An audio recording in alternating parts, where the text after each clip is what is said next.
पुढची बातमी बघूयात। रोहित पवार यांना सुप्रीम कोर्टाने झटका दिलाय। महाराष्ट्र क्रिकेट संघटना प्रकरणामध्ये कोर्टाने संतापही व्यक्त केलेला आहे। बेकायदेशीरपणे काम करता केस मागे घेता की डिसमिस करू असा सवालही कोर्टाने विचारलाय। एमसीएच्या सदस्य नोंदणीवरती सुप्रीम कोर्टाने तीव्र शब्दामध्ये आक्षेप घेतलाय। रोहित पवारांनी 400 आजीवन सदस्य नोंदवलेले होते। नव्या आजीवन सदस्यांमध्ये पवार कुटुंबामधल्या सदस्यांचा अधिकाधिक समावेश होता।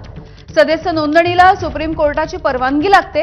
एमसीएच्या संविधानामध्ये बदल न करता नव्या सदस्यांची ही नोंदणी केली जात होती। क्रिकेटपटू आणि भाजप नेता केदार जाधव यांनी आक्षेपाची याचिका दाखल केली होती।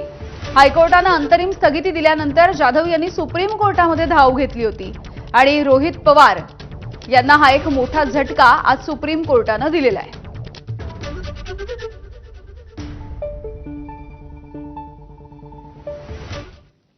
बघूयात पुढची ब्रेकिंग बातमी। पीयूष गोयल